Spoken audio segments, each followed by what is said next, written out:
Everyone welcome to my channel ஃபார்மா85. Already நம்ம ஃபார்மகோவிஜிலன்ஸோட இன்ட்ரோடக்ஷன் பார்த்தாச்சு. இப்போ வந்து ஹிஸ்டரி டெவலப்மெண்ட் பத்தி பார்க்க போறோம். ஹிஸ்டரி டெவலப்மெண்ட் வந்து அதிகமா இருக்க மாதிரி இருக்கும். அண்ட் இதுல வந்து ஒரு ஸ்டோரி மாதிரி சொல்றேன். நீங்க அந்த கான்செப்ட் பட்ட புரிஞ்சுக்கோங்க இந்த 3 மினிட்ஸ்ல. ஸோ ஸ்டார்ட் பண்ணலாமா? 1848ல பொறுத்த வரைக்கும் ஹிஸ்டரி ஆஃப் ஃபார்மகோவிஜிலன்ஸ் வந்து மார்க் பண்ணிருக்காங்க. ஃபர்ஸ்ட் அட்வர்ஸ் ரியாக்ஷன் பொறுத்த வரைக்கும் எங்கல் ஹெனா கிரீனர் அவங்களுக்கு வந்து அப்சர்வ் ஆயிருக்கு. இவங்க வந்து நார்த் இங்கிலாந்து சேர்ந்தவங்க. இவங்க வந்து அனஸ்திஷியா குளோரோஃபார்ம் கொடுத்ததுமே இறந்துட்டாங்க. பிஃபோர் அந்த டோனைல் இன்ஃபெக்டட் ஆன டோனைல் ரிமூவ் பண்றதுக்கு முன்னாடியே வந்து இந்த அனஸ்திஷியா குளோரோஃபார்ம் கொடுக்கும் போதே இறந்துட்டாங்க. சர் ஜேம்ஸ் சிம்சன்ன்றவர் தான் வந்து இந்த குளோரோஃபார்ம் வந்து ஃபவுண்ட் பண்றாரு. இவர் தான் வந்து ஒரு பவர்ஃபுல்லான சேஃபர் அனஸ்திஷியான்னு சொல்றாரு. ஸோ அதனாலதான் வந்து கிளினிக்கலாவும் இது இன்ட்ரோடியூஸ் ஆகி கிளினிக்கலாவும் வந்துடுச்சு.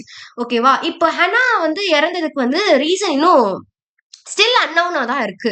பட் வந்து இன்வெஸ்டிகேட் பண்ணதுல இவங்க இறந்ததுக்கு காரணம் வந்து பல்மரி ஆஸ்பிரேஷனும் அதுக்கப்புறமா லீத்தல் ஹரித்மியா காரணத்தினால தான் அவங்க இறந்திருக்காங்கன்ற மாதிரி இன்வெஸ்டிகேட்டட்ல வந்து சொல்லியிருக்காங்க. ஸோ நெக்ஸ்ட் 1937ல வந்து சல்ஃபனிலமைடு எலிக்சர் வந்து டை எத்தில் கிளைகோல் வந்து கண்டைன் ஆயிருக்கு. ஓகேவா?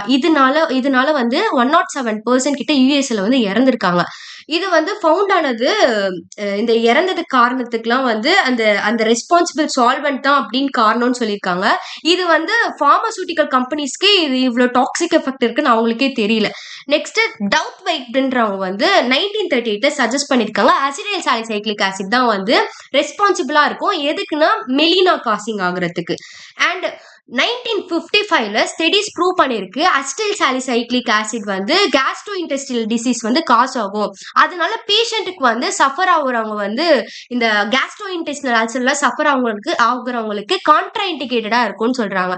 நெக்ஸ்ட் 1961ல தாலிடோமைட்ஸ் ட்ராஜடி. இதுனா என்னன்னா, இப்போ அவங்க என்ன பண்ணாங்கன்னா, இப்போ டாக்டர்லாம் ட்ரக் ப்ரெஸ்கிரைப் பண்றாங்கல்ல பிரெக்னென்ட் உமனுக்கு, அவங்களுக்கு எல்லாம் வந்து ஹார்ம்லெஸ் ட்ரீட்மெண்டா அந்த நாசியா அண்ட் மார்னிங் சிக்னஸ்னால அவங்களுக்கு வந்து இந்த ட்ரக் வந்து ப்ரெஸ்கிரைப் பண்ணிருக்காங்க. இது வந்து ப்ரியோர் டாக்ஸிசிட்டி ஸ்டடிஸ் பண்ணாமே 300 பேஷண்ட்ஸ் கிட்ட அவங்க கொடுத்துட்டாங்க இந்த மார்க்கெட்ல வந்து.